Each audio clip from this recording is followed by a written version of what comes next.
Welcome to the 1% Insight. Today, I'm joined by Jen Bryan, who is one of Ireland's leading performance marketers. Jen has a wide array of experience in performance marketing, agencies, and over the last number of years has grown her personal brand to over 138,000 followers on Instagram through engaging and valuable video content. This is a conversation you won't want to miss. Welcome to the 1% Insight, Jen. Thanks for having me. Let's go back to how it all started, how your journey in marketing began. I actually did my undergraduate degree in government and public policy, which is a strange start into marketing. But once you've learned how to spin a story, it's very easy to fall into marketing, which is inevitably what you learn in politics. But so after I did my degree in government and public policy, I realized very quickly that I didn't want to get into politics. And, there's a few different areas that you fall into very quickly when you come out of a degree like that. You either end up in city council, you end up in the public service, or you'll end up somewhere like a chamber of commerce, or maybe in the legal system administratively somewhere. So I ended up in the chamber of commerce, but I was really lucky that I ended up in the training department.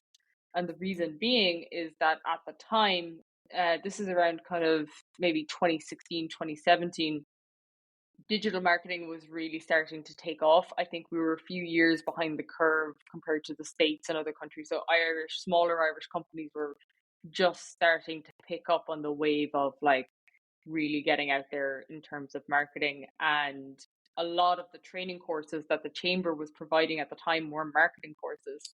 And it was my job, a huge proportion of my job was to attend the courses and audit the courses.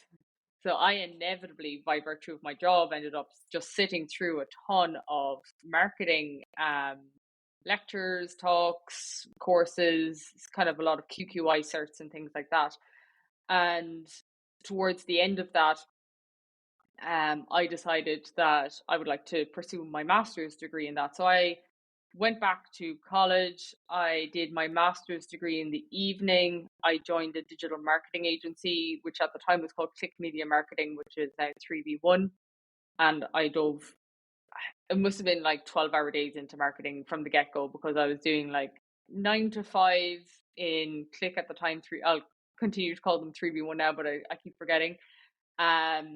In 3v1, and then I was doing 6 to 9 p.m. or something like that in CIT doing my master's. So yeah, and then after a little bit of time there, I decided to go out on my own. You mentioned there that during the masters you were working with 3v1, formerly Click. I remember even going back to listening to your podcast that you kind of co-hosted. I remember even a few years ago when I was starting off my degree in college, listening back to those episodes. Kind of like the both of you were really leading the way.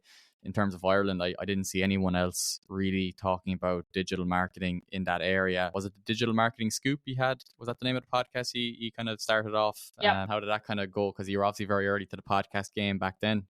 Yeah, really early to it. 3v1 has grown into, me and Mark still have a fantastic relationship. We chat and we refer business back and forth and things like that. He's great. And yeah, we were in the really early stages. I believe they've got a much bigger team now, but there must be at least, I wouldn't be surprised if there's 20 of them at this stage. But there was just 3 of us at the time, me, Mark, and another guy called Christian.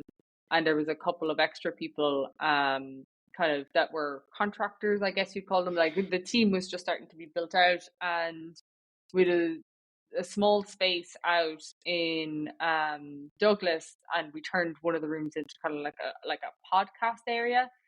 And yeah, at the time, I don't know if you've seen the podcast that they do since. It's lovely wooden background, couches, the full proper setup. We were just a table and 2 chairs and 2 mics at the time, and it went really well.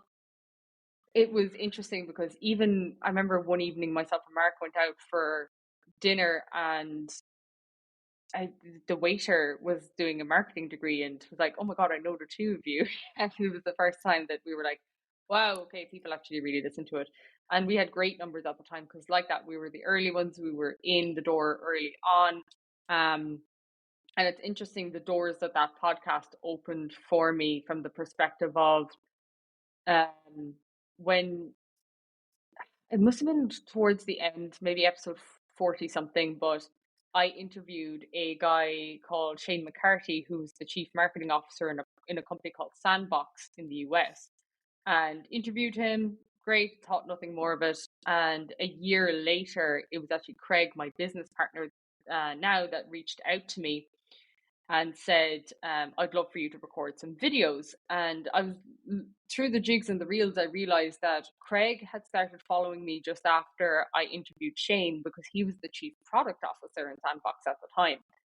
And now he was going out and doing his own business. So he had been kind of silently watching my content in the background after that interview, which led to a completely different career trajectory afterwards. But yeah, it's interesting the way the cookie crumbled.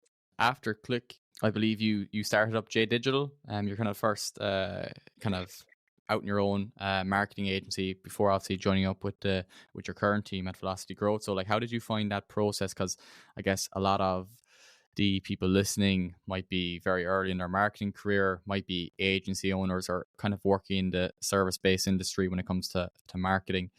How did you find that process of setting up JDigital and kind of scaling that over those kind of few years? Terrifying.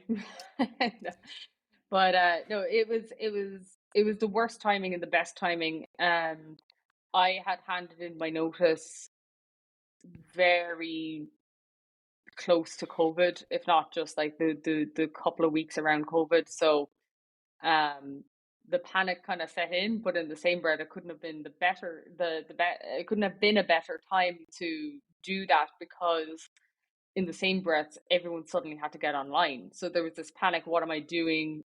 It's COVID. The economy is completely shifting to, okay, the economy is completely shifting, but everything is shifting online. And that worked out really well. There was the trading online vouchers. The podcast had served me well in terms of like bulks of content that were making people aware of me, separate to 3v1. And then I started producing my own content as well from there. I think at that point, roughly 60-70% of my first leads that came in were from LinkedIn content, and anyone else who came in off of that, even since a large percentage of clients come from referrals still, from those early days of the first few. So it's interesting how that panned out, but I really had to put myself out there, which felt, I don't know, it's one of those things, isn't it? As soon as you start making content, you feel the deepest cringe in your soul. But it works. It works very well. And that's how I got my first kind of base of a few clients. Now, what I did do is I didn't want to leave my job in Click at the time until I was making at least my wage at the time in clients. So I had just finished my master's degree. To me, I felt like I had a free evening, which is not really the case when you think of it. I was still working full time, but I swapped out the time from my master's to start building a client base in the evenings. And that allowed me a little bit of financial stability, or a peace of mind at least, to leave, because the day I left, I knew that I was at least making what I had been making in Click. And then I quickly realized that then the month afterwards, I was like, oh, yes, but I was combining both. Maybe I should have, but you can always play that game. So, but no. And then the goal from there then was just get to the next milestone, to the next milestone. And you had fantastic success with it. Like, a lot of people wouldn't have reached the level of success you had with JDigital in itself. Because I remember I was probably maybe like first year of my degree in M2 when I'd kind of seen that transition from listening to you on the podcast, kind of seeing the progress to JDigital. And I thought it was interesting to see someone from kind of West Cork, we're kind of from a similar area down in West Cork, to see someone doing that in the online space when it's not really something traditionally as a career you see down here in West Cork. Usually it's more traditional focus. That's obviously changed since COVID. But so like, if you to kind of sum it up into like one piece of advice for someone getting started in the agency world, getting started offering services to clients in whatever kind of realm that might be, especially in that kind of first year period, what piece of advice do you wish someone had provided you? I actually think it's a lot of the foundation work that you'll do before it, because like I had already put in the bones of a year and a half in an agency in the exact environment that I wanted to build for myself. And I think you can absolutely go off and learn in lots of different ways how to do it. But I found just working in an agency was the quickest way to get knee deep in terms of like the day-to-day running of an agency.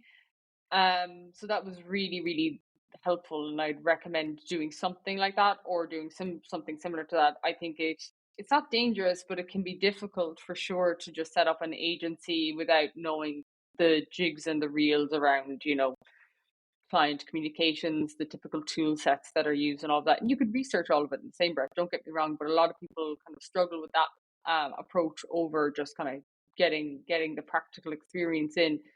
And then there's a few things you need to know. I mean, you need to know what your number is every month. I mean, what does it cost you to survive a month in this world financially, and what is your end goal financially as well. So you can't really be diving into the world of entrepreneurship, I would say, on base zero unless you have some backing, or unless you have a job that you're tipping away at and you did what I did, where it's like, right, I'm just going to meet the minimum requirement, which was my wage at that time. So those two things are really important. And then the first year is, you have to kind of somehow separate your personal identity from the business entirely. And what I mean by that is that you have to take everything on the chin. You have to take the feedback on the chin. You have to say clients churning on the chin. You have to let some things spin out of control early on. And you also, in the same breath, you have to have a little bit of a sense of your own freedom. I feel like a lot of people will spend 10 years on a website, or 10 years building without ever actually picking up the phone and asking, a client for more business or something like that. So you have to try to look at the things you can do each day that will provide you with momentum towards a bigger financial goal, because that's the end goal of any business, is to make as much money as possible in terms of, actually, if your goal is to grow a business. But also, there's equal merit in a lifestyle business where you're like, I just want to make X amount and live comfortably every single month. And I don't think a lot of people assume that you have to do the first option, where you're just growing, and just, like, that can be an immense pressure as well. Early days in Velocity Growth, for example, we did a round of fundraising in the US, and as soon as you've got investors involved, then you've got immense pressure to do the grow. And that's really suited to some people, but it's not suited to others. So you have to kind of really reflect on what you want from a goal perspective for both yourself, and then also to be able to separate yourself from the business, to treat it as a separate entity that's helping you achieve those goals. I think that's really important, because I guess a lot of people, especially in the agency world, you see a lot of it now online or different areas like that, there's a lot that goes on behind the scenes that you have to do to make sure that you're delivering for clients, and also retaining them long term as well, and providing them with enough value where they say, this is the right company for us to be working with. So there definitely is a lot to it, and not to take it too personal is a great insight when it comes to the feedback, because it will come, and it's a good sign as well. Everyone can progress, and no one has it all figured out in terms of their service delivery. And you kind of touched upon their Velocity, and how you kind of transitioned then from JDigital into Velocity, and kind of where you're at now. And that's a kind of a whole different scale in terms of entering the US market. You mentioned their fundraising. How have you found that, and kind of adapting to that role, and serving those kind of like huge clients, essentially, especially in the States? Like, is there a big difference between obviously Ireland and the States, and how that's gone for you? Yeah, massive. I guess it's COVID really worked in my favor there for a while, which was, when JDigital got to a point where there was the opportunity to merge with a company called Growth University at the time. And Growth University had been a spin out from the Launch Accelerator. And the Launch Accelerator is quite a well-known accelerator program in the US. Jason Calacanis is the lead investor from that group. His portfolio would include things like the early I think he was investor like number 6 or something in Uber, Trello, Facebook, all of these kind of bigger companies. So he made his money early on in the first recession, or not the first recession, the earlier recession, I suppose, in my lifespan, the first recession, in 2008. I believe. And like he has really accelerated now. I mean, when I got involved with working with him and launch first, he was actually nearly available to kind of talk to you and things. Whereas since, I don't know if you've heard of the All In podcast, but he has gone to a whole different level of celebrity since. So that is fantastic to kind of have his name on the business at the time, and the doors that opened in terms of getting investment. But that was a wild experience doing that from Ireland. So when we merged up, we decided to go down the fundraising road. And at the time, we were providing both training services and a little bit of agency services, but mostly like training marketers and in-house teams to do this work themselves. And that was going really, really well until Zoom fatigue kicked in towards the end of COVID. And then we kind of pivoted completely into the service element, because we were really lucky to find that people will do training all day. They'll still turn around and ask you to do it at the end of the day. So we were able to pivot quickly, and it worked out really well for us. But we trained we trained a ton of companies, and yeah, the fundraising was a wild experience, mostly because it was still based out of San Francisco. And if I had to do that this year, for example, I would have to fly out to San Francisco for 12 to 16 weeks to get that done. Whereas I was able to do it remotely from here in Ireland during COVID. And that came with its downfalls. I mean, it's not a wonderful experience, I would say, to be pitching at 2 o'clock in the morning, Irish time, to investors, just because it's 6, 7 p.m. In San Francisco. But that being said, what an unbelievable experience to have. You get the ups and downs of that. You find out all the little things of, me and Craig in the background were strategically figuring out who's going to pitch each week, depending on whether there was more women in the room as investors. Maybe the investors had a particular interest in investing in training with a founder who was pitching, who had gone through fundraising before, and then that would be more suited to Craig. And if the room was all women, it would be more suited to me. And all of these tiny strategies that would go on in the background that would just make or break a 3-minute pitch each and every day.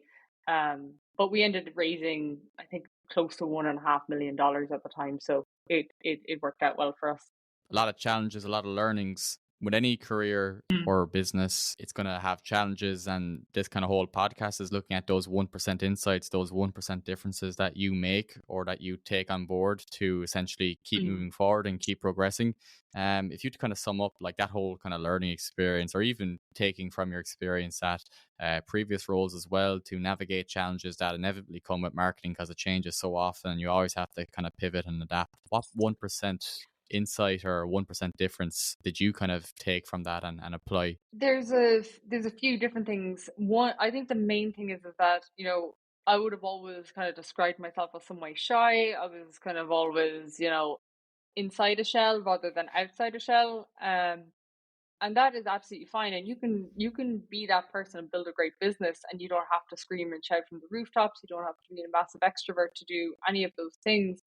But what I did find that really helped me on the Irish side as a result, as well as the American side, was I used to jokingly say, right, I'm putting American Jenny is coming today to do the pitch. American Jenny is, yeah, and it was this level of expected confidence that is required when you're talking to a US client that is completely different to the Irish side. It's definitely a cultural thing for sure, where we're a little bit like, oh no, like, I like your top. Oh, I bought it in pennies. That kind of like, oh sure, nothing. Don't even look at me.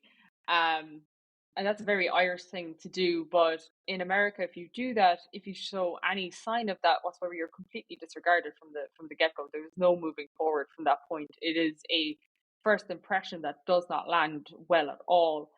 And I learned that very, very quickly, that I just had to pretend to be 10 times more confident than I actually was feeling on the inside at the time.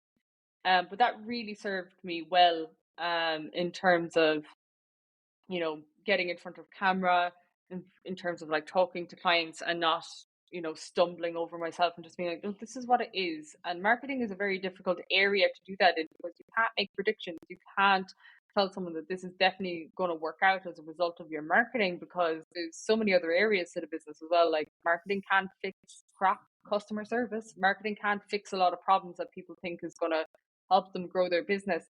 But you can say with a level of certainty that you have this specific skill set that has in the past helped other companies and should in theory be able to help you as well. But you can't make any promises, and you start getting data in and things like that. But that level of, at least just pretending to be confident until I felt a little bit more confident in what I'm saying, was really, really helpful. And it even got to a point where I was even reading books about it, like, from a uh, body language perspective on camera, looking at how to do high impact presentations, how to just kind of take your, it is actually very like theater or acting or something to some degree, where I found myself just kind of having to put myself over here for a minute and just jump into this role that was going to get the inevitable task done in front of me. But that has helped with 101 different things. I mean, my decision making skills are much quicker now. I just kind of put my own worries to the side and I say, if this decision needs to be made today, in the next 10 minutes, in the next hour, then I just have to do it, and I have to stick with it and just keep rolling and rolling and rolling from there. So it's made a massive impact in terms of the speed at which I can grow the business now as well.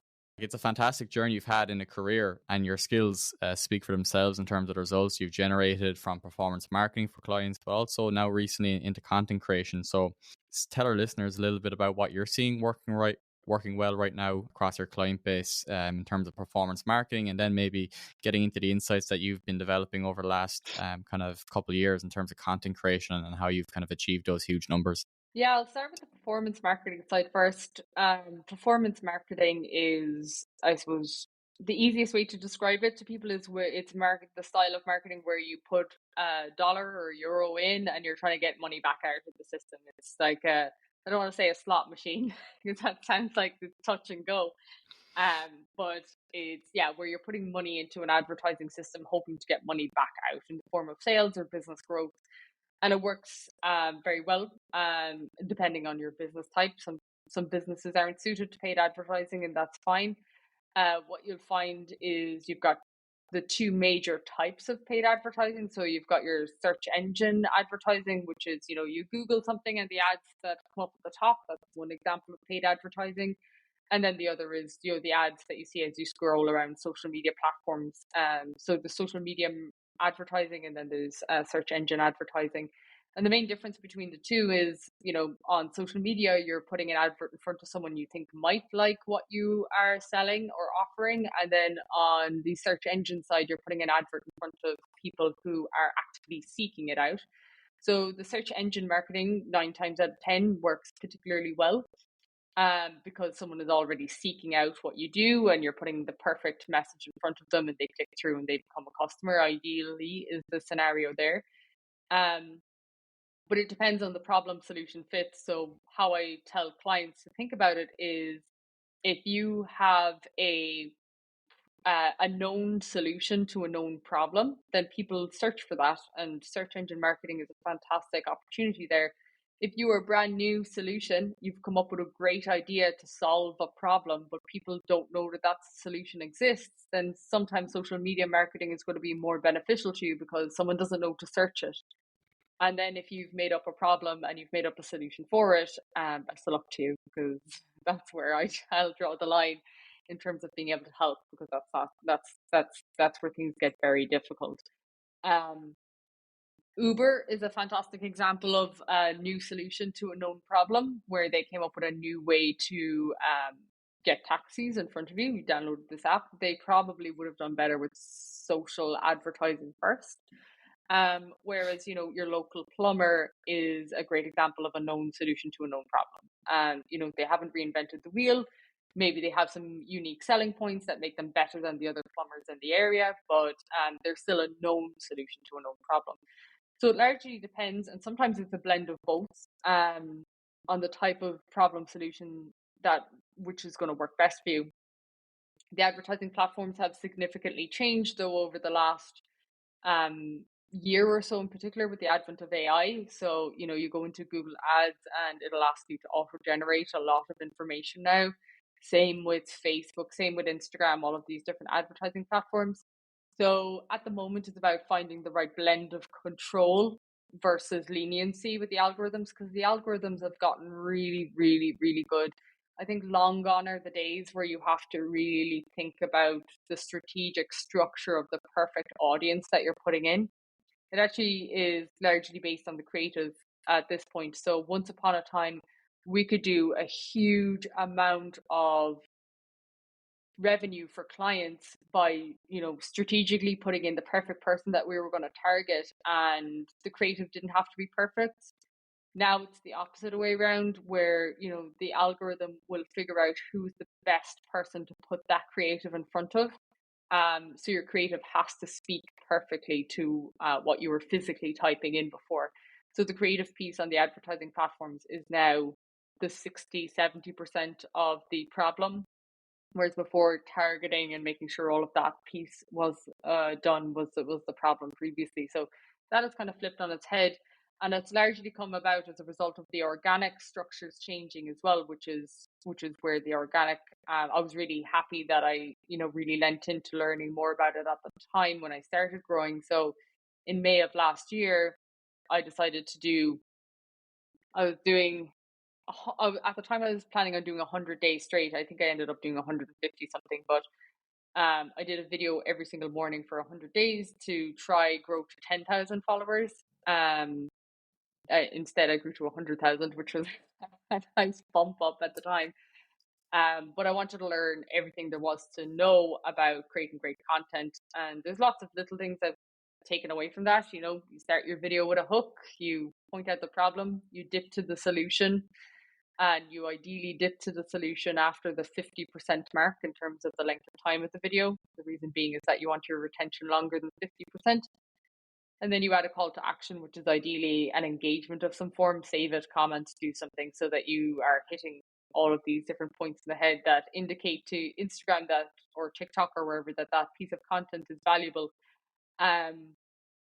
So yeah, learning about that was really important, because inevitably what I learned was in the first few months, that strategy worked very, very well. I grew, probably the first 60 or 70,000 in the first 5 or 6 months.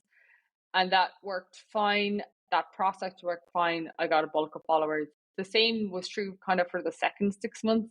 But the platform in the last 5 or 6 months is really changing, and it's largely down to every single piece of content on the platform is now almost treated independently of how many followers you have.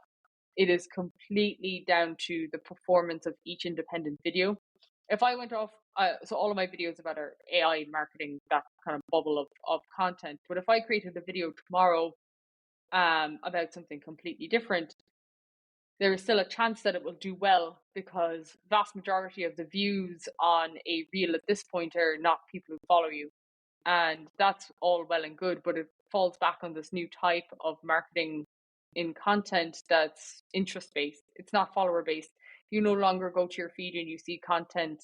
You'll see some content from people you follow, but 80% of it isn't. And that's the new world of marketing. And I would encourage companies, marketers, to really think about that and what that means, because once upon a time you had your perfect persona and you would chase them down, they would follow you, and then you'd be thinking, well, I'm getting back in front of my followers again, these perfect people who have built up over time, and some new people are coming in. But it's actually the opposite way around now. Lots of new people are constantly seeing your content, and there's an argument there that you need to do some mass experimentation. People are really closely tied to their brand. Make sure it always looks like this, and you always do this, and you always have this here and that there. And that the marketers who move away from that now, I think, are going to have the best chance for the rest of this year, where they're looking specifically at here's 20 wild different ideas, and I'm going to test them all out and see what sticks and iterate on that, and like have this constant experimentation approach.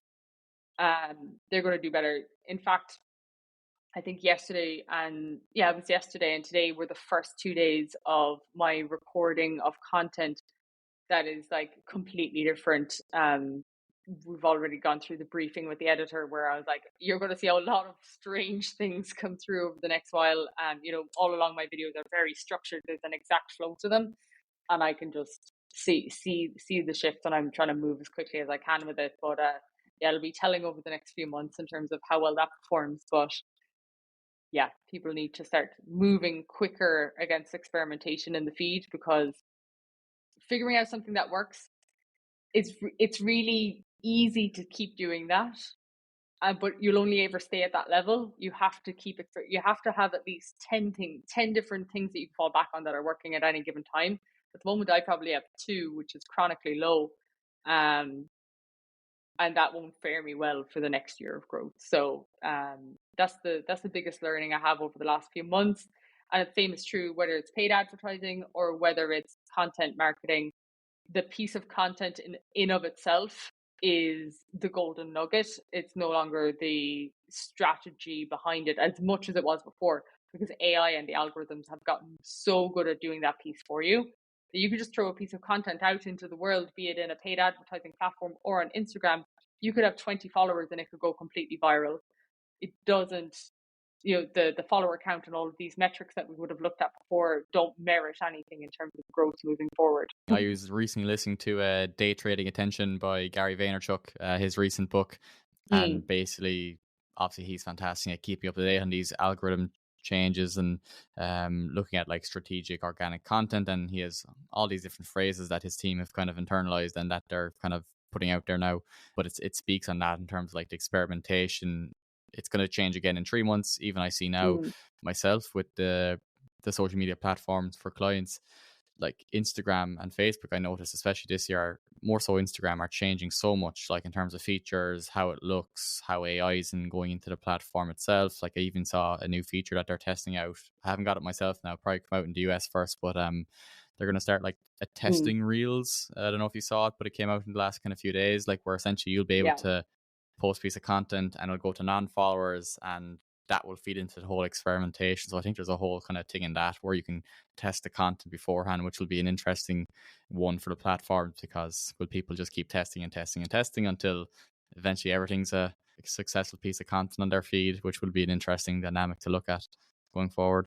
Kind of mentioned on the AI point of it, and I suppose it's kind of timely as well in terms of the age we're living in, since probably January of 2023, February of 2023, when kind of ChatGPT kind of hit the mainstream and AI came into people's minds as something that is more powerful. Even I saw yesterday at Apple's event, ChatGPT and OpenAI are going to be integrating into iOS devices, which I think is probably marking a new chapter in the whole AI space. You've been really providing thought leadership content on this when it comes to marketing. So how do you see the kind of marketing practice, I guess, evolving with AI and how that's going to impact the industry over, the next few years? This is what I'm going to say is true for pretty much 99% of industries, I would say, at the moment, where the AI at the moment is a second pair of hands that is probably qualified to the point of just out of college. They're not, fully trained, they're not fully experienced, but you can grab it and you can, get a lot from it. There's a huge amount of information that you can pull from AI, whether you're just sitting there using ChatGPT to support your idea generation, or whether you're using some of the AI platforms to help you get signals to figure out whether your ads are performing or not, or whether creative will work, or generating creative and all those pieces. I think the marketers with the best communication skills are going to win out here, because communication skills have never been more important. You have to be able to tell the AI exactly what you want to get it to do what you want. And that communication skill is probably the most important thing for people using AI at the moment. It's going to shift industries dramatically, but you will still have to have someone to lead out your AI endeavors, whether it's like one person picking the suite of tools or the process or the flow or the automation sequences, making sure that it's all working. I think marketing will slowly transition into like almost like a engineering role to a degree, where it's like engineered marketing, where you have a marketing engineer or some sort of role that sounds like that. I know they were using the term prompt engineer for a while for OpenAI, but I think there's something more to it when you look at all the tools cumulatively together. I think we'll all be marketing engineers who are putting these pieces of AI puzzles together that uniquely fit different company scenarios, and monitoring and using our skill set and knowledge to make sure that they are ticking all the boxes and doing all the right things for revenue growth. So I wouldn't be surprised if that's the way things go as it stands right now. Sometimes they're a little bit more glitz and glam and shiny than they are helpful, which is fine as well. You can sit down and get AI to generate a beautiful picture of a woman in a shop doing this, that, and the other. But sure, look, at the end of the day, she might also have 6 fingers on one hand. So it's not a perfect science. A lot of it can't be used in the adverts. People can still spot when it's AI generated, and the platforms are eager to highlight when things are AI generated. There's a large emphasis being put on uniquely created content at the moment. There's a huge amount of copyright question marks. All of those things I don't, people say, oh, stop using AI. What about the copyright? What about the artist right? What about all this, that, and the other? At the end of the day, that went away when the internet was set up day one. I mean, where did it pull all the information from? If not, but the internet. So, that's always been a problem. It'll continue to be a problem. The problem is exasperated by AI, but that doesn't mean that there isn't solutions. Where the law stands, it will take a long time for it to catch up. That is always true. I remember when I got my first iPhone, and people saying, oh, there's lots of things you can do with this and the law hasn't caught up yet. And it's the same is true for anything. And there's the dark side to everything. A good marketer is now a great marketer. A great marketer is now an exceptional marketer. A good scammer is now a great scammer. A great scammer is now an exceptional scammer. So there's two sides to every coin, but use it wisely. And I think the main thing that got me almost excited about AI was I was listening to a conversation, and I think it was Sam Altman, and I can't remember who he was speaking to, but he was saying that himself and a few other AI leaders have a group chat on WhatsApp or something, and they were talking about the future of business growth with AI. And they said they have a bet down to see in what year the first solo entrepreneur will be able to build themselves $1 billion business by virtue of being able to leverage AI. And I thought that was really interesting, where, not that long ago, and even now still, I think a lot of people have this concept of, oh, when I hit 20 people, or when I hit 30 people or 40 people or 50 people in my team, then I have a big company. You have this notion of like the number of people in an office around you is indicative of quality of performance or revenue growth, because you have to hire this many people to service the work. Whereas now I think marketers looking at business growth for businesses need to be looking more at how much they can impact from a human resource perspective as well. So it's like the marketer who can save the company also having to spend hundreds of thousands a year on a marketing department, and where they can fill all of these gaps in between. So I think that'll be a really interesting shift in mindset for people, because at the moment I will go through every automation and AI process that I can look at that will deliver the same or higher quality than a human before I'll hire a human at this point. And I know that there's a level of controversy with that, absolutely, but I don't know, I just don't buy into AI, everyone freaking out about AI taking everybody's jobs. Everyone freaked out when the internet did the same thing. It's just a completely changed dynamic in terms of how we think about work and life and balance. I mean, once upon a time, everyone was working the land, then everyone was working in industry, now everyone's working in tech. Maybe it'll move into everyone working more creatively or from an engineering perspective, but things are shifting. It'll probably just be the most rapid change we'll see. I always think it's going to be more rapid than it is. I feel like in reality, businesses move far more slowly than you think. I was talking to the chief marketing officer in probably one of the biggest companies in Ireland a few months ago, and I said, have you started using ChatGPT yet? And they said no. we had an intern in, and they started using it to write some of our emails for our newsletter, and it was horrendous. So we scrapped it entirely, and I was like, "Whoa, that's a bad way to make that decision around AI for your business." And in turn, misused ChatGPT isn't probably the best way to figure out that it's not for your business. But I think those who don't use it just opens up a door for those who do. So we'll see. It's going to be an interesting few years and obviously future, but like anything, it constantly changes, and that gives opportunity for those who want to adapt and pivot and keep an open mind in terms of the growth mindset to use these new practices and test them out. At least what you're kind of working on now, an exciting, probably by the time this comes out, it'll be an exciting announcement in terms of serving the Irish market and the US market. Yeah, I suppose so. One of the big learnings I've had over the last few months is, we merged together into the Irish and US agency combined Velocity Growth. That was fantastic. But what you inevitably learn when you're kind of working across different markets is that it is very difficult to message and align with both markets in the same breath. I think that's kind of the same in any industry, but in the service industry in particular. So we're relaunching our Irish agency over the next few weeks. It's going to be called Lemon 7. And yeah, it'll be performance marketing entirely. We're not going to do any content marketing. So it'll all be on the paid advertising side. And yeah, we're taking a different approach to most agencies that you would see at the moment. So pricing is going to be on the site. You're going to be able to select a package that suits your business depending on where you're at, whether you're, an early stage company doing somewhere between under 10K to 50K a month in revenue, what paid advertising should look like at your stage, because you shouldn't be paying more at that point. You probably need less creative turnaround. You probably need a little less budget spent. All of those pieces make for a little bit of a lower package. And then depending on where you're at, there's 3 different packages we'll be rolling out, which I'm really looking forward to, because pricing is one of those Wild West things, isn't it? It's only when you start a business that you realize that everything in the world has made up price.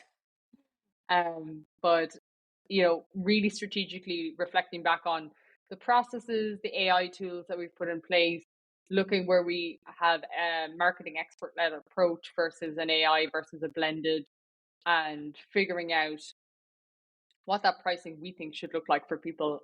So that'll be a really interesting piece that I think I must have looked at 100 agency websites and I couldn't find a single price anywhere. So putting that on the website, I think, will be an interesting starting point. But also the AI-led piece, it's very difficult for me to tell, especially in the Irish market at the moment, with the exception of, the early feedback that I've asked for from current clients as well as potential new clients around what they think of it. It's only when you kind of throw it out into the Wild West that you'll figure out how well that will perform as well in terms of the trust factor there around AI.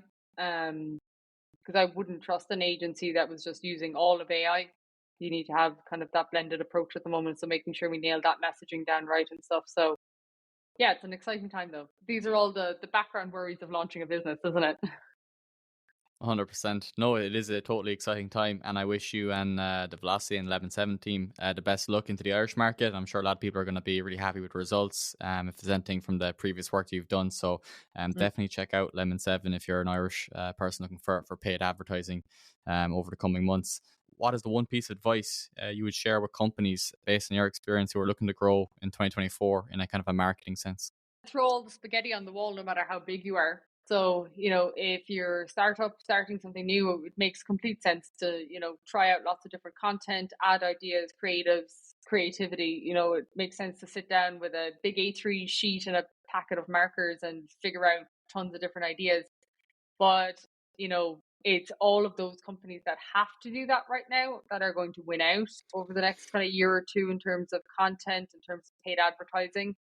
And it's going to be the brands that are kind of rigidly stuck to their brand that are going to find they don't have enough flexibility to move as fast.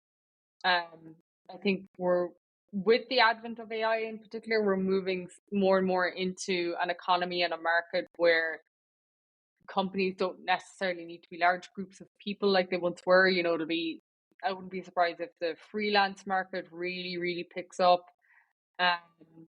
So with all of that in mind, you know, just let some of that creative freedom in, especially if you're a more rigid company, and try to move as quickly as possible. Even if you're testing no ads right now, try testing 2. That's still better than 0, or 4 is better than 2, or 6 is better than 4. You know, if you just chip away at it bit by bit, you'll definitely see more progress than just letting things sit. Thank you for sharing your 1% insights today. It's been fantastic having you on. Where can our listeners find you on social, on your website? Yeah, so you'll be able to find me once this is live at lemon7.ie, or at Jen Bryan _. On Instagram. I hate the _. I think I have an unusual enough name. I should have been able to nab that handle, but I didn't. And on LinkedIn, Jen Bryan as well. You'll be able to find me there. Thanks, Jen.